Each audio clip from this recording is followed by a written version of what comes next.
Welcome to a special presentation on the Buffalo Sabres from Triumph Books, featuring author and journalist Paul Wieland, with interviews of legendary Buffalo Sabres players by Fred Koster.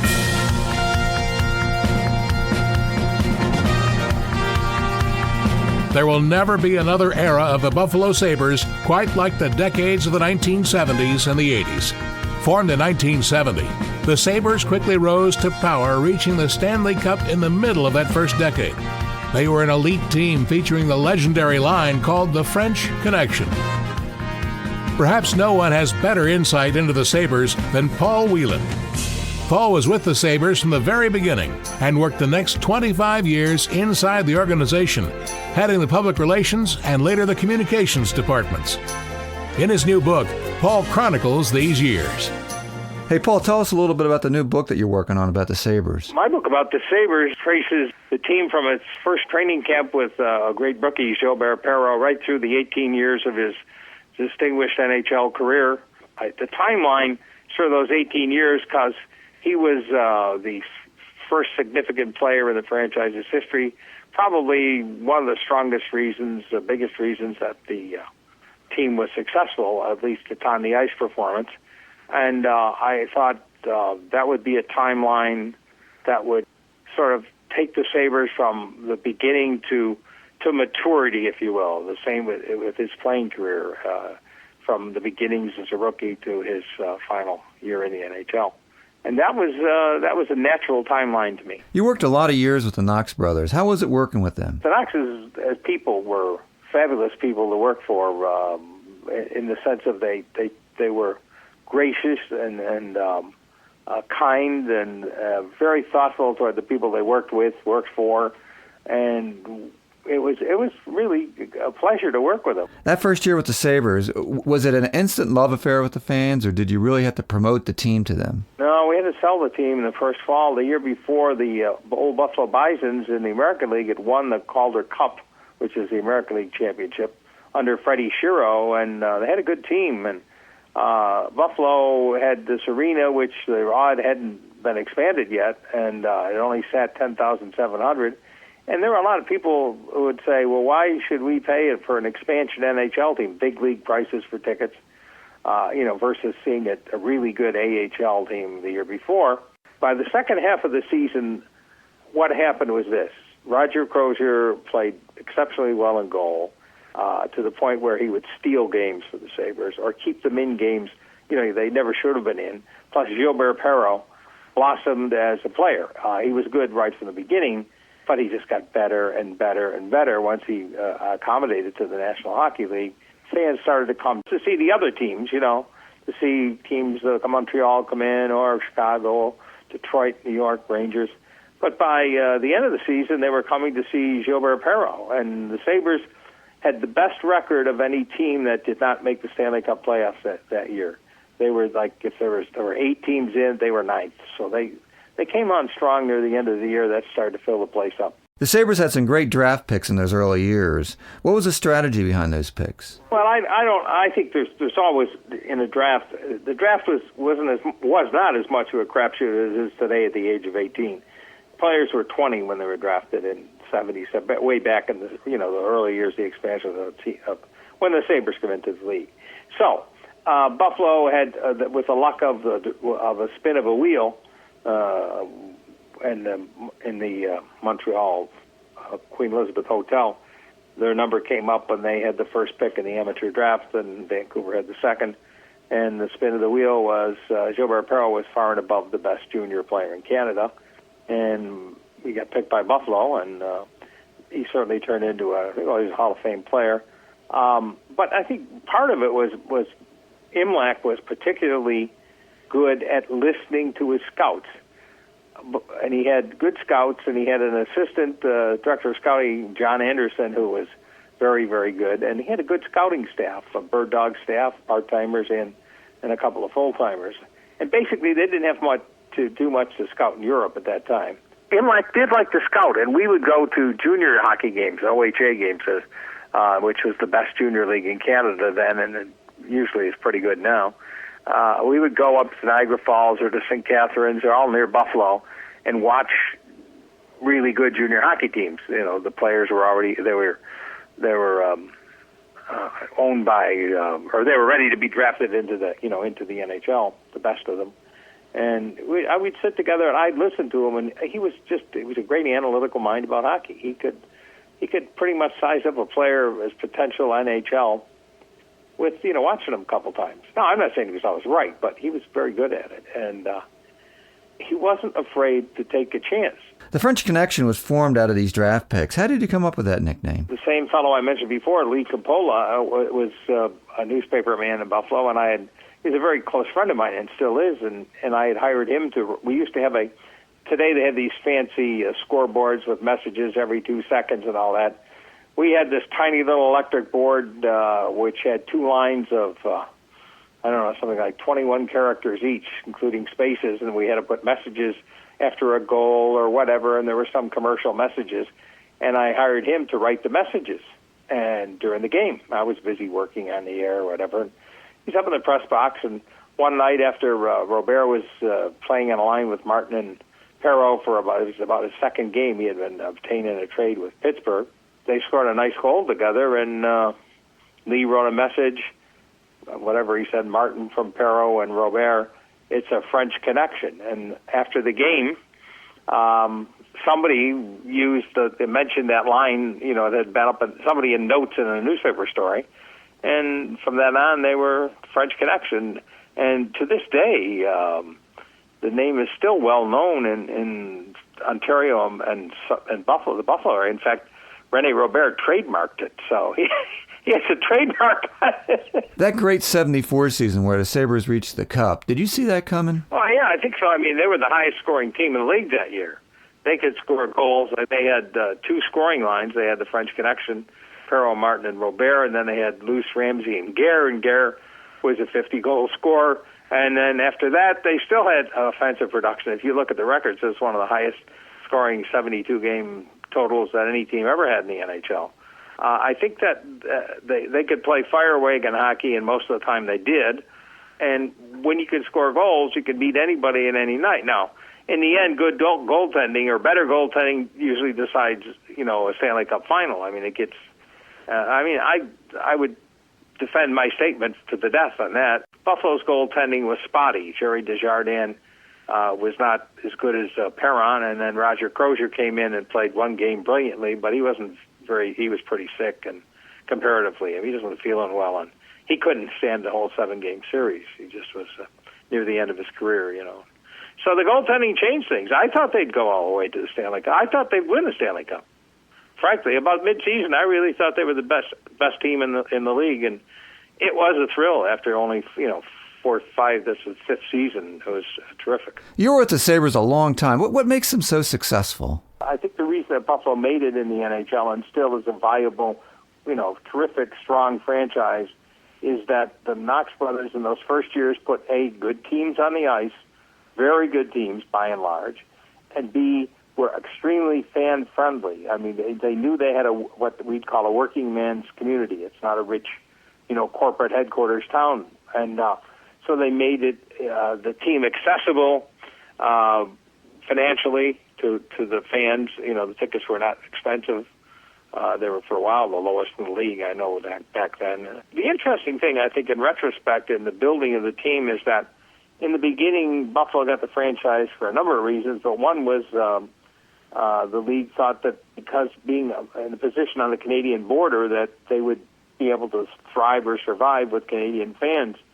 And in the years I worked there, the 25 years I worked for the Sabres, we never had more than 13% season ticket holders from Canada. So that was the max. I don't know what it is today, but Buffalo proved, and my hometown proved that from the beginning it could support itself. It could support an NHL hockey franchise. One of the greatest players in Sabres history was Richard Martin. He played in the legendary French Connection line and was an all-star for 7 straight seasons and had his number retired with the Sabres.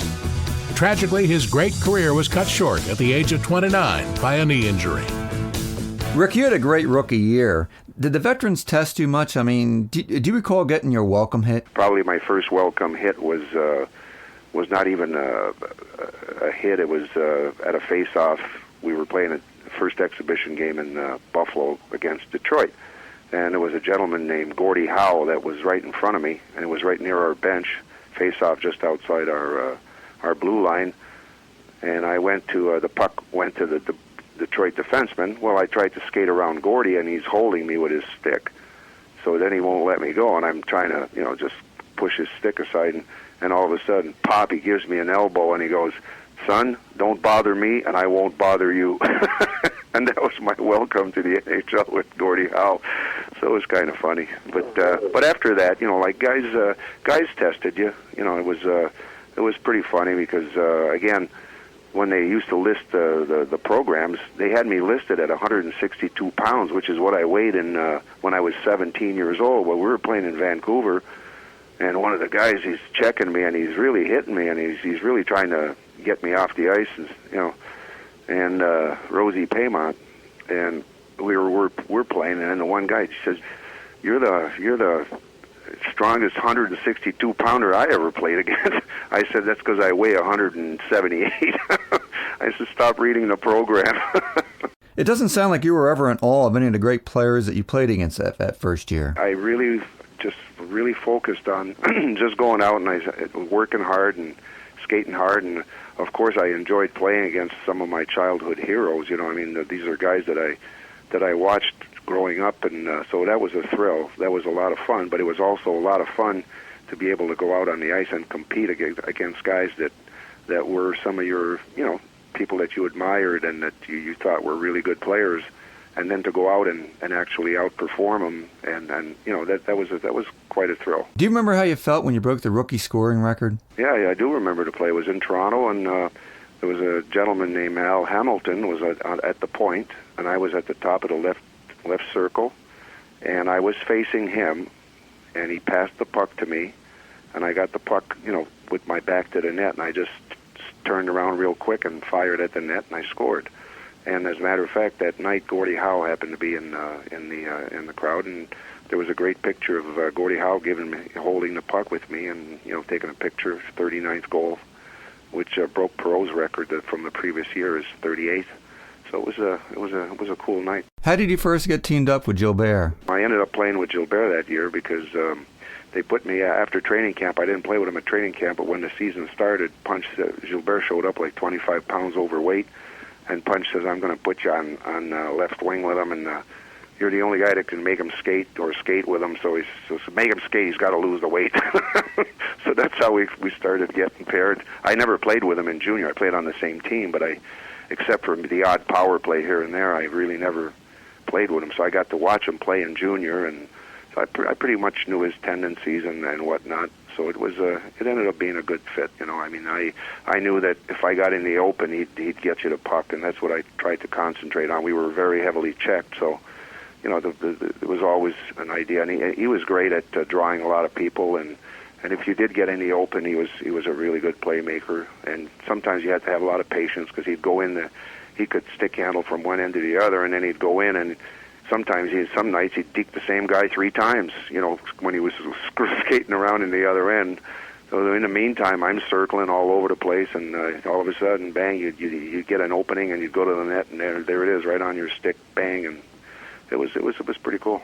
How did they put together that French Connection line? Punch pretty much always had on right wing. We had different guys that he tried. He tried Kevin O'Shea, Danny Lawson.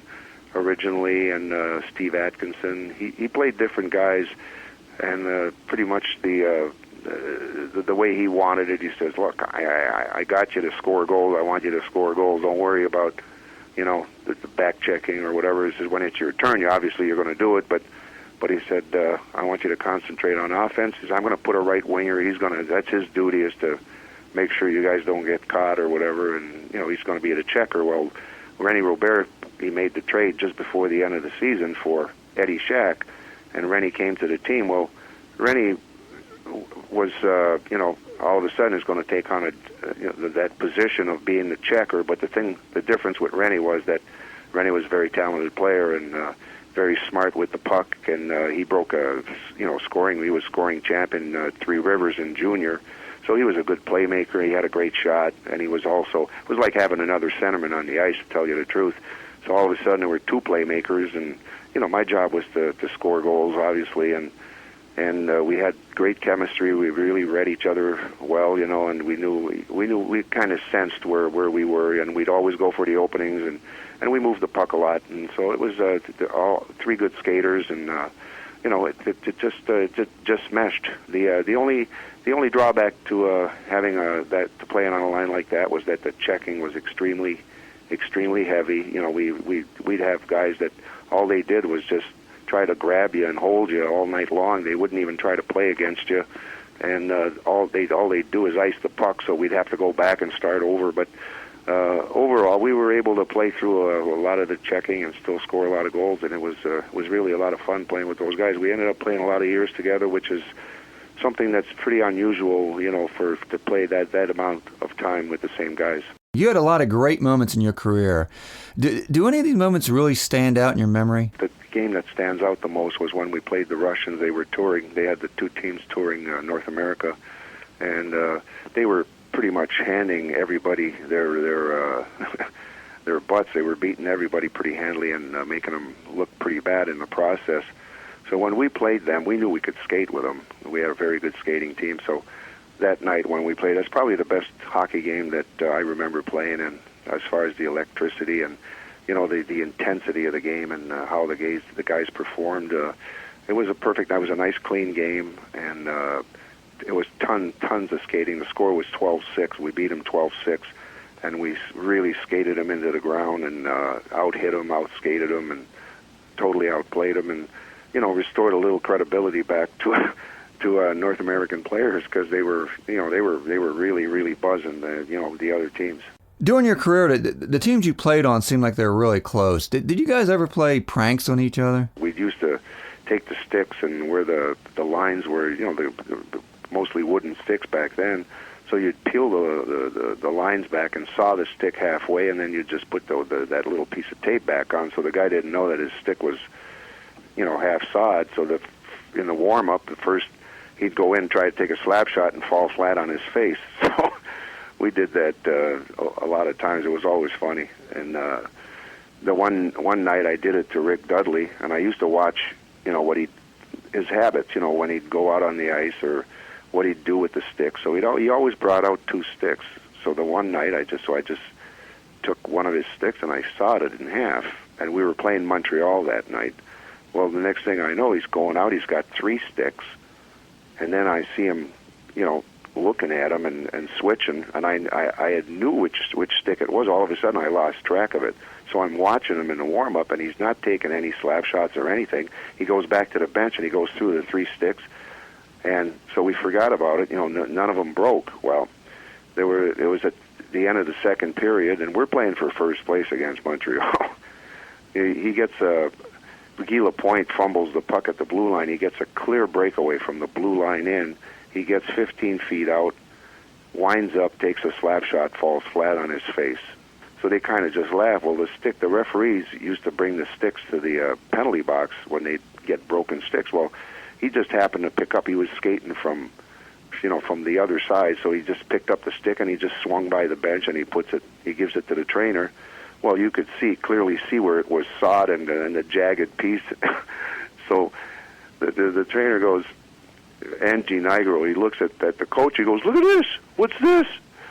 So the coach was Floyd Smith, and he's going, what the heck was that? So now I'm at the other end, and I just, I got my head down, and I'm sitting there in Robert, and, so we're just going like this, we're like, what? Well, guess what? We played the best third period that we ever played in our life. We won the game. It was that was funny. And Dudsey, when he saw that, he just went ballistic. I mean, he was really ticked off. So we never did that after that. Well, you must have really been sweating that game. Oh, no kidding. We used to put fiberglass tape on the bottom of a guy's skate, so when he'd skate out, he'd go to take a stride, and boom, he'd fall flat on his face on the ice. Well, we did that to one of the guys. They used to have a big open practice, and the kids are all there cheering, 18,000 kids, and he comes running out. It was Dudley again, and again, we used to watch which skate guys would run out on the ice with. Are they left-footed or right-footed? So we put a piece of tape on his left skate, and he runs out, and he goes to plant his foot, and boom, he does right flat on his face. And then he goes to get up again. Well, which foot is he going to get up on? Boom, again he goes down. So now he gets on his stick, and he smashes his stick going out, and he's screaming at us. There were only 3 of us left to come out. So we were laughing, and then he missed the practice. He says he pulled his groin. he was furious. Nobody ever knew that who did it, but I told him a couple years ago at our golf outing. He says, "I knew it was you." Now the Buffalo fans really have a great reputation. Yep, they've always stood by the team, and through the good goings and the tough goings. The Odd was a great building because the people were kind of right on top of you, and it was really a special place because you could hear the people in the crowd. There'd be a face-off or something, and people would yell stuff down, and you could hear people all the way up in the oranges. There's 18,000 people in the building, and not all of them are always fans of yours, no matter how hard you try or no matter how good you're playing. So there was this one guy in the oranges that was always yelling at me, and we could hear him. I mean, so I'm skating down the ice the one night, and we were having a little hard stretch. And I'm skating down, and he's yelling down at me, and I'm going down on a one-on-one. The defenseman's backing up. I let the puck go for a little bit, and I pointed the stick right at him, and I gave him I just went like that with my stick, and then the look on the guy's face, he never said anything after that, and I skated in, I took a shot, and, it happened a couple times. Jerry Korav the one night, some guy was on him, he was always on him. His last row in the goals, every single game he was on him. And Jerry, the one night, had it. He turns around and he points at him, and he points to the Zamboni. He says, "Meet me after the game." The guy never said anything after that. But that was a special building. The fans were great. I remember when we beat Montreal in the semifinals. We landed in Niagara Falls Airport, and there were 10,000 people there waiting for some ridiculous amount of people showed up. Thank you, Sabres. And it was amazing. The fans were great, and still to this day, they're very loyal to the team, and they've stood by the team through the highs and the lows, and it's a great community. Buffalo's a great place to live. Rick, if you don't mind me bringing up, I mean, your career was shortened by injury. Can you tell me a little bit about what happened? It's unfortunate that it happened. I was 29 years old when it happened. And if it would have been today, I wouldn't have. I would have been playing. I would still be playing. You know what I mean? I would have still been playing. Basically, I didn't get the proper diagnosis, and Scotty Bowman was pushing for me to play, and it's unfortunate. But when I finally did have the surgery, 3 months later, when I went to Toronto, and I had torn cartilage, and my knee never came back because every time I skated, I would get fluid on the knee, and I had to stop for 10 days. They'd drain it, and then the doctor would say, "Well, you can't play for 10 days. You got to let it, because of infection and whatnot." So every time I was in great shape. I was working on a lot, off the ice. I was in absolutely phenomenal shape. But every time I'd skate for more than 2-3 days in a row and go push hard, it would just build fluid and it would blow up. And so they finally said, "Look, you can't keep doing this because we can shoot you up and stuff, but you won't be walking by the time you're 40 years old. So, my suggestion is to pack it in." So that's how it pretty much ended. On that play that you were hurt, what did you think of that hit by the goalie? That was a dirty hit. That was on purpose. That was Mike Palmetier. He was notorious for coming out and hitting guys. Well, I was playing against Washington at the time, and I had a breakaway, a semi-breakaway, and Ryan Palmer tripped me up, and I slid in. I got tripped up, and the puck was heading towards the corner, and I was sliding on my knees, and I went to, straighten out my right foot to get up, and he hit me at the top of the circle. He came out and he kicked my leg, and he did it on purpose. I watched that replay about 25 times, and I remember when the next time that they played in Buffalo, they were losing 6-2 after the second period, and he took a shot on the shoulder, and it wasn't enough to get him out of the game, but he pulled his chute, and he went into the medical room, and I walked in, and the doctor was examining him, and he says, "Rick, you're not allowed in here." And I said, "It won't take long." And I looked at him and I said, "If you ever see me in the lineup," I said, you just pull the chute. I said, "You won't have to pull the chute because I'm going to take you out." I said, I'm going to, and you know I got the weapon to do it. I said, I'm going to hit you so hard with a slap shot you won't even know it hit you. I'm going to take you out. So don't dress if you see me in the lineup. And I really meant, I was so upset because it was just. I remember seeing footage of him hitting. He hit Steve Shutt inside the blue line. He hit Guy Lafleur one night, and I'm talking about 40 feet from the net. That was bull. It was a dirty hit. Yeah, I can't believe he was never disciplined for that. Well, yeah, he didn't even get an interference call or even no penalty or anything. I mean, and what's he doing? The puck's in the corner. He came out with the intention of hitting me, and I was getting up. And again, like I said, you're on a breakaway, and the puck's going in the corner. You don't expect to get hit by a goalie. So it's not like I had my guard down or whatever. There's nobody left. Looking back, how do you feel about your career? Very happy. I feel very fortunate to have played. Had a nice career. And unfortunately, was cut a little short. But overall, I got a chance to play. I met a lot of great people, and to this day, it's helped me in my post-hockey life. It's just still people still come up and recognize you, and it was great. Great opportunity to be able to play pro hockey. It was excellent. Danny Gare, an all-star and team captain, played 8 seasons with the Sabres. He had a reputation of being fearless. He was an offensive force, leading the league in goals one year, and was part of a core of players that made the Sabres great in the 70s. His number was retired by the Sabres. Do you remember the first time that you walked on the ice for your very first practice? You're in a room with guys like Richard Martin or Rennie Robert or, like I mentioned, Perreault and them. It's like, boy, you almost wanted to ask them for their autographs because you were young and in awe of them. And they went on the ice and skated. I remember one of the first times we scrimmaged, getting hit very hard by Schoenfeld behind the net, and I remember kind of being a little dazed behind the net, and Shoney reaching down and said, "Welcome to the league, kids."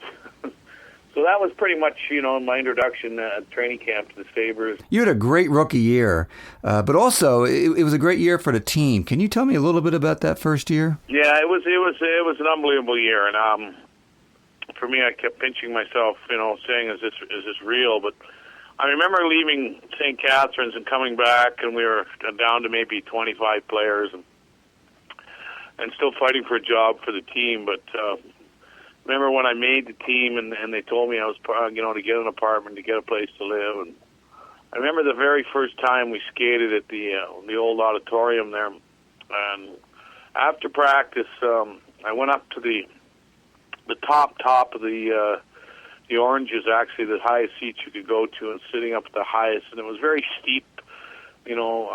Looking down into the ice surface, I just tried to imagine what it would be like for a fan, and watching it from there, and trying to envision the place being full, and just the reaction of being on that ice and scoring a goal. And it really didn't take long. I mean, it was my very first shift, my first shot, and we played the Boston Bruins. And I remember I was up against, I played with Lucien Ramsey, and we were checking the Hodge Esposito Cashman line, and Bobby Orr was on the ice. And I remember the puck coming around the boards to Shoney, and he shot it in, and I think Craig Ramsey took a shot, and I got a rebound and put it between the goaltender's legs and scored in 18 seconds. And it was like, wow. It was like, this is amazing, scoring a goal in my first shot. I think it was the second fastest goal ever by a rookie, and still is, and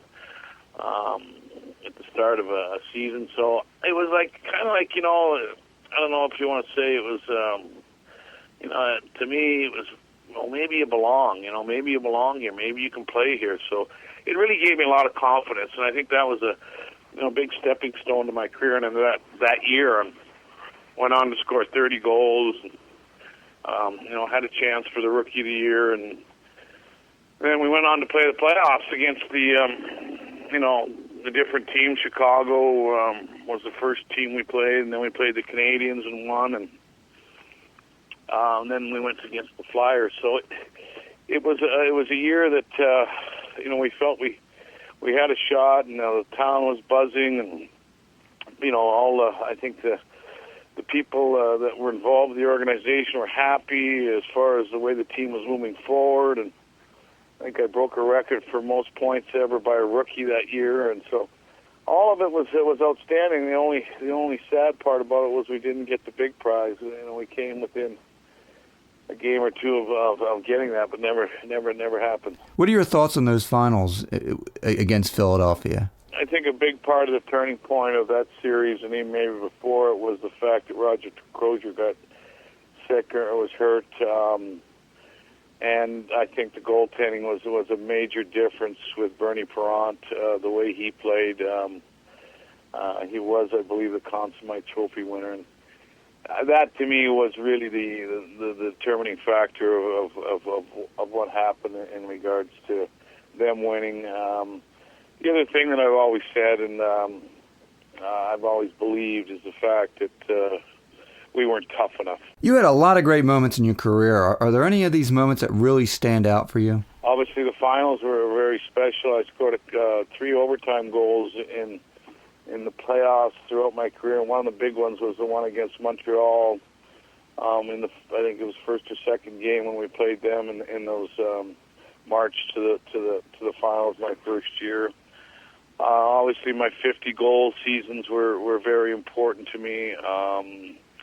I think getting 3 to get 50 my second year was kind of a moment that kind of made, I guess, people aware of what I could do in the National Hockey League. To score 3 to get 50 on a checking line, it was something that I don't think you'll ever see again.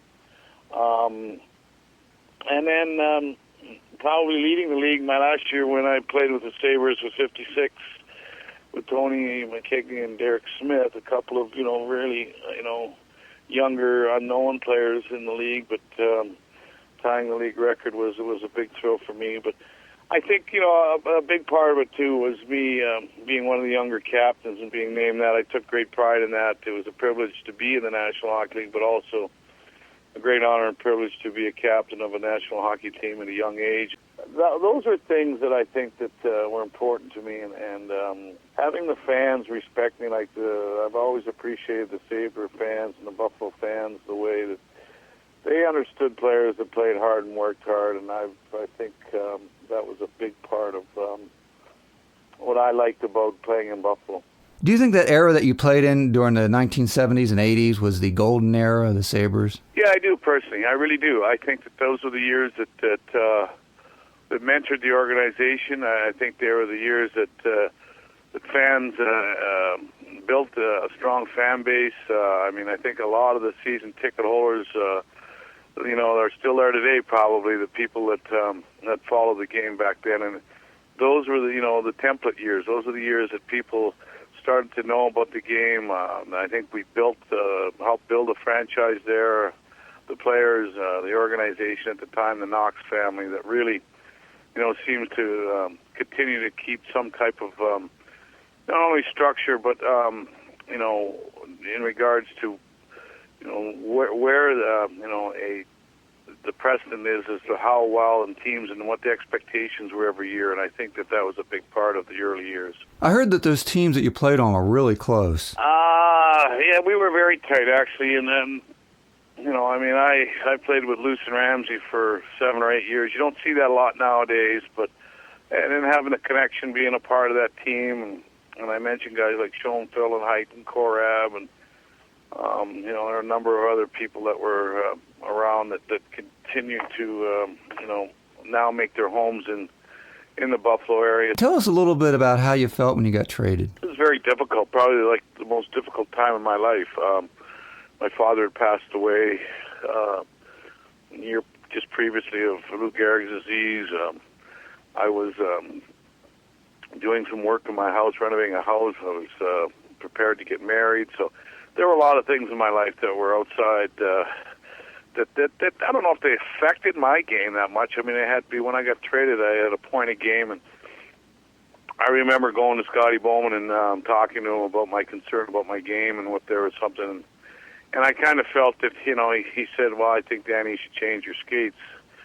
So I pretty much knew that I was, moving on. But, yeah, very disappointing. I was disappointed in a number of reasons. I think the one thing is when you work for an organization, you do something and you're loyal to an organization, you don't have the opportunity to say nay when they trade you or have the opportunity, to pick a team where you're going to. Not even that, but Scotty, the league's offices were closed, and he traded me to the worst team. And I had an issue with that, but, life moves on, and it probably affected my Hall of Fame career, but I went on to Detroit, and difficult first year, but became a captain there and helped that organization out. So I think that, you learn from that and the twists and turns of life, and you move on, and, you deal with it. Rick, that era that you played in, I just don't ever think we're going to see a time like that again. No, I don't think it will. You're right, Fred, because I think that was a special time in the National Hockey League, but also the fact that, players, the movement of players weren't as great. I think players now with the way the, salary cap or whatever it is, but also the fact that, there's the free agency's younger, players move. I don't think that they look at that as, I don't think there's a loyalty. How's that sound is what I'm looking at as compared to what we did, and I felt that was such a unique experience to be with Don Luce and Craig Ramsey for 6-7 years. We learned from each other. We knew each other's children. I used to go for dinner at their houses. It was just like it was, one big family, and that's, those were things that were very special when you look back on them. Those are things that I think, even though, we didn't make the money that people and the players are making now, but I don't think we even looked at the money as much as what we enjoyed in playing the game, and having fun with the guys that were on the team, and being a part of a city that was a part of the team too. Knoxes were so special people. They understood what it took to to bring a family and players together, and I think that's something that and the city together. That's what was special about those times. Larry Playfair, a first-round draft choice, played 8 seasons from 1978 to 1986. He brought much-needed toughness to the Sabres and played outstanding defense. He's the current president of the Buffalo Sabres Alumni Association. Larry, how did it feel your rookie year walking into the Sabres training camp for the first time? I'm from a real small town. There's 2,200 people here. Now, I played in bigger cities. I played in Portland, Oregon as a junior, but we'd never get the crowds or stuff like that. And so when I went to training camp, I was as nervous could be, and I was a first-round pick. And you have these, quandaries, am I good enough to be a first-round pick? Am I really the guy they want? What are they looking for? And those kinds of things. And so at my first training camp, here I am sitting down. I recall at one point having lunch there was a buffet, and our practice was over, and we went back to the hotel, and at the buffet, at the table, the guys asked me to sit with them, was Jerry Korab, Jim Schoenfeld, Gilles Perreault. I think Billy Height was there as well, and they said, "Have a seat here, kid." And it's like, I finished eating, I went back to my hotel room, and I called my mom and dad and told them what had happened. It was that kind of are you kidding me? I just had lunch with these guys. I never went there thinking I'm going to have to knock somebody off, one of their 60 defensemen. I went there thinking I'll probably for sure end up for a year or two down in the minors, and just the fact that I get to go to training camp and maybe play some exhibition games and maybe get into a regular season game would be a home run. And it was that and more. It was fantastic, awesome. It was all those things. How did your first practice actually go on the ice? We got into practice, and we had a scrimmage towards the end of the practice. And, in the middle of practice, there were some drills, some one-on-one drills and stuff. And I had knocked Jerry Korab down, and there was a few fans there, and Jerry Korab was a big, intimidating guy, and I'm 19 years old, or maybe at the time I'm 20. So, I knocked Jerry Korab down. Well, Jerry's, he was pretty big, pretty tough kid or guy. I mean, he was in a mainstay for the Sabres, and I just caught him right, knocked him down, and I'm all full of piss and vinegar, and I'm going to make this hockey team. I mean, that's the only thing that's in the back of my head. I really don't care who he is, and I'd already thought out the process. If I had to fight somebody, well, I'm not supposed to beat these guys up. I mean, they're bigger than me and stronger than me, so let's go. Let's just play hockey. And Korab got himself up off the ice, and about 3 or 4 turns later, he lined me up and smoked me. And I fell against the boards and, probably fell down. But I thought to myself, that wasn't so bad. I mean, at least at least he knows I'm not afraid of him. I hit him, and he hit me back. Okay, so we're even, and let's keep going. We got into a scrimmage that later on that morning, and I was battling with Donnie Luce behind the net. And Donnie tried to sneak away from me, and I grabbed him around his bicep and squeezed real hard and slammed him up against the glass. Now, Donnie, never was known to be a very physical player, but he was very, very strong and was giving me all I could handle behind the net. And so I thought, you know what, I'm going to make a statement to him. I'm just going to let him know that I can handle him. The whistle went for whatever reason. He pulled off his gloves and stuck out his hand and said, "Don Luce, welcome aboard." And that just rocked my world. Are you kidding me? In the middle of it. But it was awesome. Like, here, I'm shaking hands with Donnie Luce. And then we leave the ice. Okay, the practice is over. We leave the ice. I go into the dressing room. And we share dressing rooms. Just because you're on the red team didn't mean everybody in that dressing room was necessarily on the red team. So when we walked in, the first group that had been on the ice before us was now in their underwear. Some of them had showered and gone back to the hotel to eat lunch, and some of them were just sitting there. And I looked in the corner, and there was a guy smoking a cigarette, having a cup of coffee. And I was floored. It was Billy Inglis, and he was just relaxing after a tough day on the rink. And that stuff just rocked my world. Are you kidding me? This is the National Hockey League, and we got guys smoking cigarettes and drinking coffee after practice.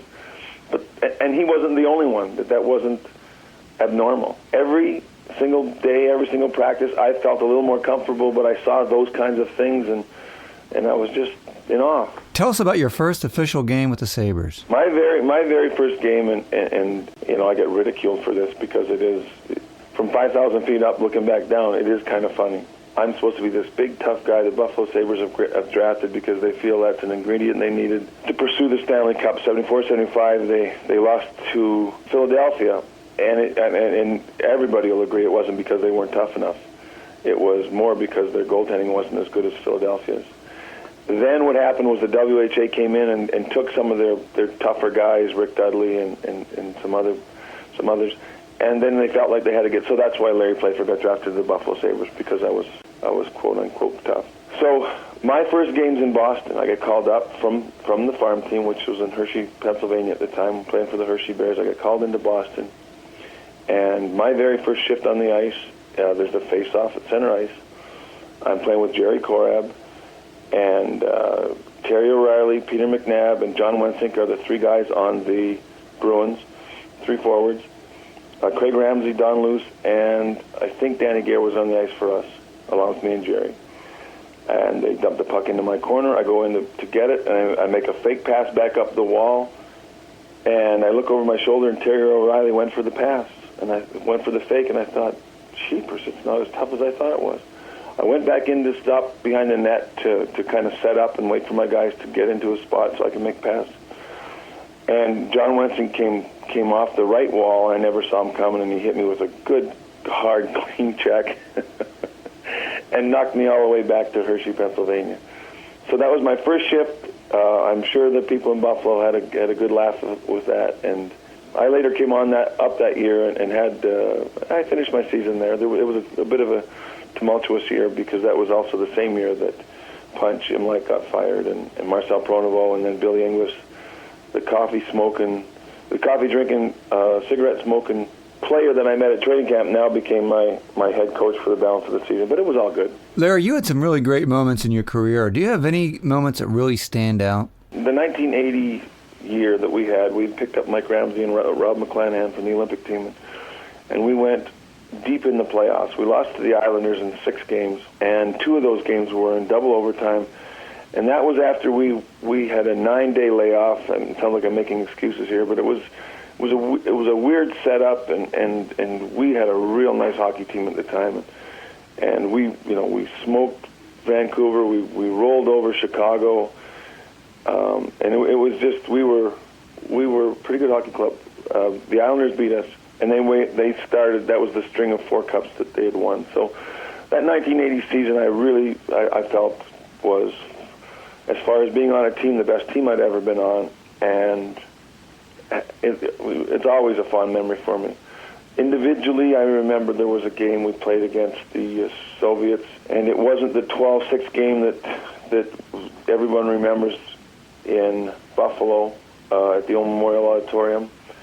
It was a 6-1 game that we played and beat them, and I played forward. It was a lot of fun. I played with Gilles Perreault, John Tucker.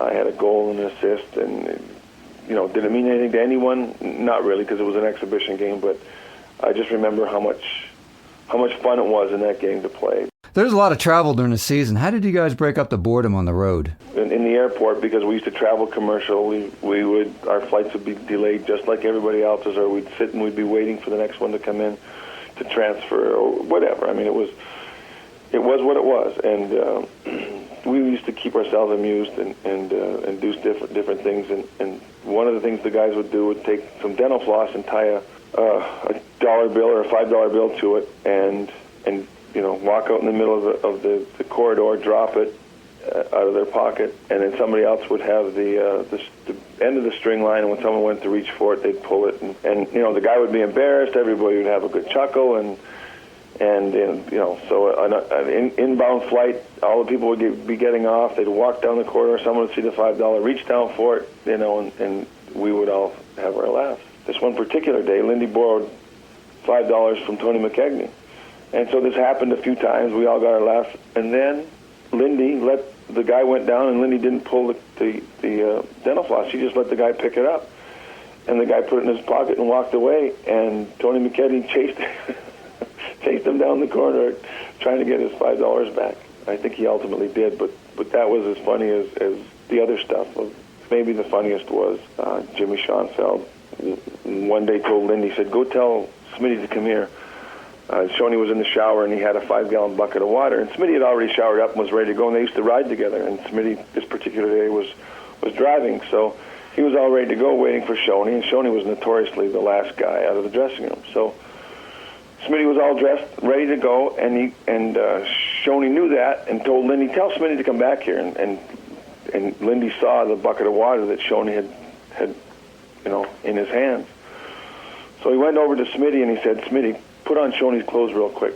He said, "And go back. Shoney wants to talk to you." So Smitty ripped off his clothes, threw on Shoney's, went back and said, "Shoney, what do you want?" And Shoney turned around the corner from the shower and threw this bucket of water on Smitty, but they were his clothes he got wet. It wasn't very often you one-up them, but they did that time. Was that pretty much the atmosphere of the team? I mean, off the ice, everyone was pretty loose? Yeah, I mean, you spend so much time together. You just do. I mean, and there's a lot of pressure, and so you would do stuff like that to break it up a little bit. But, I can honestly say I wasn't on any teams in Buffalo where there was any animosity between players. There was never any, and if there was, it always got sorted out relatively quickly. But, it was, 22 guys against the world, and they kind of brought us all together, and we used to, go out and have lunch or go on the road, and we'd have dinner together, and, not all 22 guys, but a good whack of us would go together, and I think that was important. It kind of made us all feel like one big,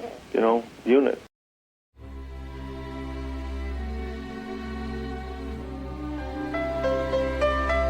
Don Luce played 10 seasons with the Sabres. Known as a top defensive center, he was a great all-around player, also best known as a top penalty killer. His best year was the 1974-75 season when he scored 33 goals, of which incredibly 8 were shorthanded. One of the greatest tributes to Don was in 1975 when he won the Bill Masterton Trophy. Don, you got traded to the Sabres in 1971. Do you remember how you felt when you heard the news? Oh, yes, I can, actually. It was really funny because I was back in my hometown of London, Ontario, and my wife and I had been out to dinner, and we came home, and my mom and dad were sitting on the porch, and they had Punch Him Like had called to say that he had traded for me. So it was quite exciting because I had a so-so year in Detroit, and I was looking to get to a place where I'd have the opportunity to play. And when Punch traded for me, I thought it was a good opportunity for me to get a chance to show what I could do. In that 74-75 season, you scored 33 goals, which 8 of them were shorthanded. Do you consider that your best year? Well, absolutely. That was my best year by far. I think that everything seemed to fall in place, and everything seemed to go in the net for me. So I think that definitely that was my best statistical year, and probably from a team standpoint, I think that that team was so close together off the ice as well as on the ice, and it was just a great year all around. You were known as a great penalty killer.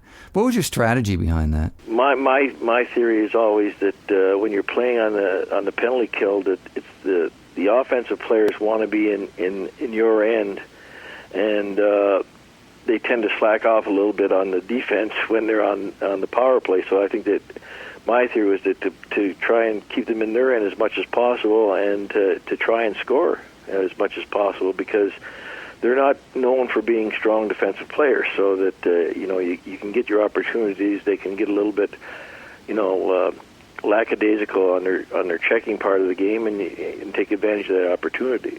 Don, you had a lot of great moments in your career. Do any of these moments really stand out? Playing in Stanley Cup Finals was tremendous. I mean, it was an experience you never forget, and it's just one of those moments that you dream of when you're a kid, and all of a sudden now it's true. So I think that that stands out amongst the things. But I think the thing that really stands out for me is that my teammates.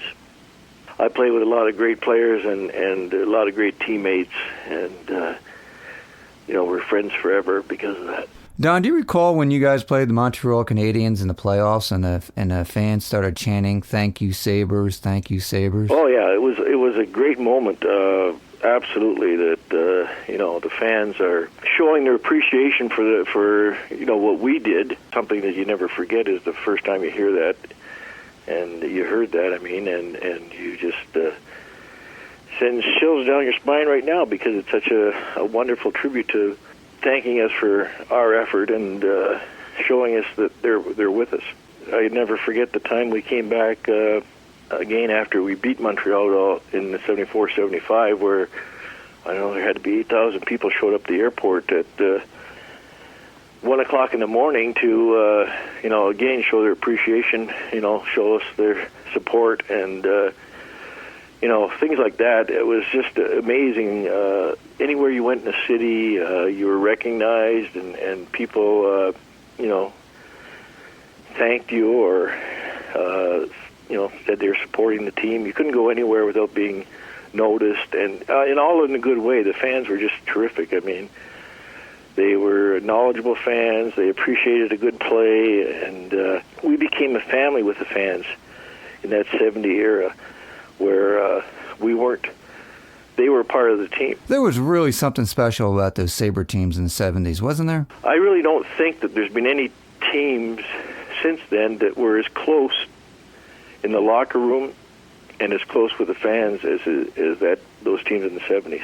I mean, everybody got along. The camaraderie was phenomenal. I mean, it was just great. Everybody was everybody's friend, and that no matter what you say, that transfers to going on the ice. When you're working for a friend as well as a teammate, it makes a big difference, and I think that's what was special about that era. In that Stanley Cup series against the Flyers, that series really could have gone either way. I mean, that was such an interesting series. It had the fog game in it. Tell me some of your thoughts about that. I still feel to this day that we had the better team. I think that the fog made it another exceptional thing that happened. we had to play in the fog. But I think that just the disappointment, I think, is that we didn't win, and that I think we played them a lot of games, and part of winning, especially in hockey, is breaks and bounces, and I think we didn't get a few breaks that we should have got, and they did, and that was the difference. Did Flyers goalie Bernie Perreault really have a big impact on the series? Well, absolutely. I can remember distinctly the fifth game in Philadelphia. They hadn't had a shot on a net for first 12 minutes of the game, and we just beat all over them and couldn't score, and they came down the ice, and I think it was Dave Schultz made a pass in front of the goal crease, and it was going nowhere, but it hit Jerry Korab's skate and went in the net. And so now they're up 1-0 after us kind of dominating him, and Bernie was a big part that we didn't score. I mean, he was sensational, and that was probably the difference. Was it a big emotional letdown going into intermission down 1-0? Yes, it was. Yep.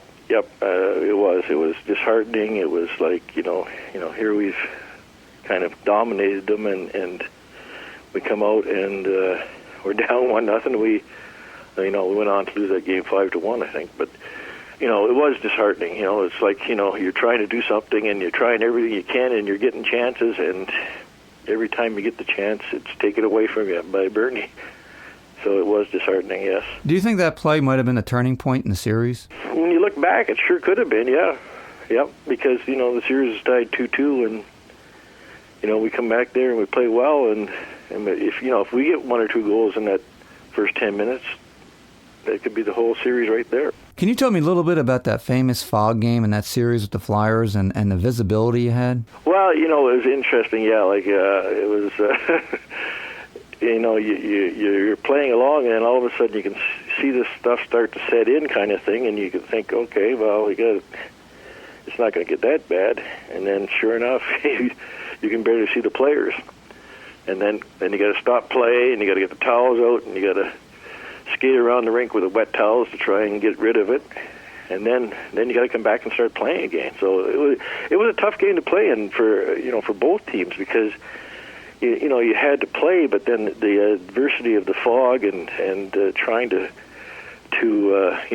really had to try and keep the game much simpler than you would if you had clear vision. So it was tough. It was very tough. It was you couldn't see the puck at certain times, and you had to guess where it was, and you almost looked to see where other players are going that were closer to where you think the puck was, to say, oh, it must be over there, and then you had to adjust accordingly. Are there any players that stand out in your mind that you played with during your career? I would like to name, all the players I played with. I roomed with Craig Ramsey for 10 years, and we are great friends, and I think that everybody that I played with was just, in that era, was just, really a really good friend to this day, and that, just like to thank them for the opportunity to play with them, and that, it was a great bunch of guys, and we had a great team and great teams in that era, and, just, it was a pleasure to play with them.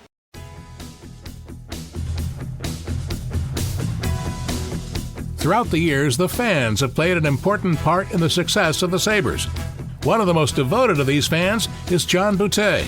John has been a fan since the inception of the team in 1970 and owns perhaps the greatest memorabilia collection in the world.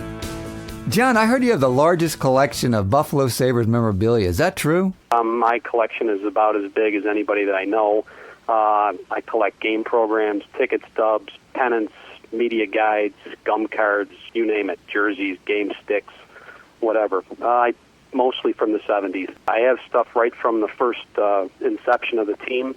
Probably my favorite item is an unused ticket for their first game that they ever played at the Odd, which was against the Canadiens on October 15th, 1970.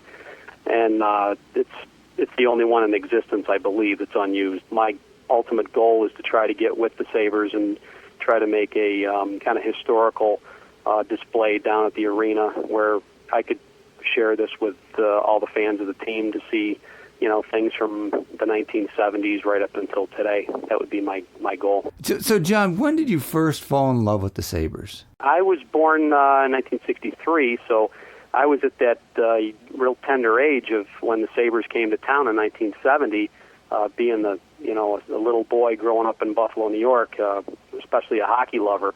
When the team came to town in 1970, that was my first love, was the Sabres. And I just basically tried to get to as many events and games as I could.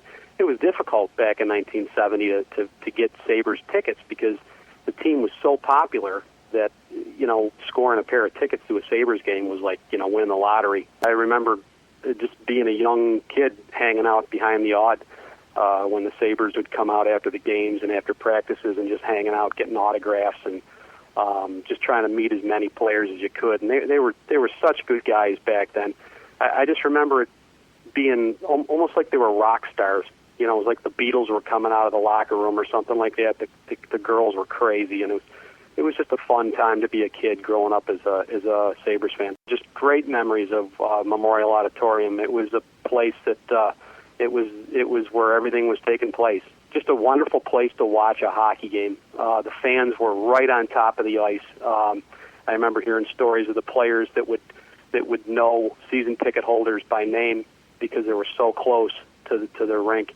And it just, the thing about the Odd was the pitch of the seats was so dramatic. When you got up in the top level in the oranges, back in the balcony, and you would look down, it would be a straight down look. And nowadays you seem like so far away from the rink. And back then there was no better place to watch a hockey game than the Odd. It's a great place to grow up in. It was a good time to be a kid. It was a good time to be a Sabres fan. And it is now, but it's just not the same.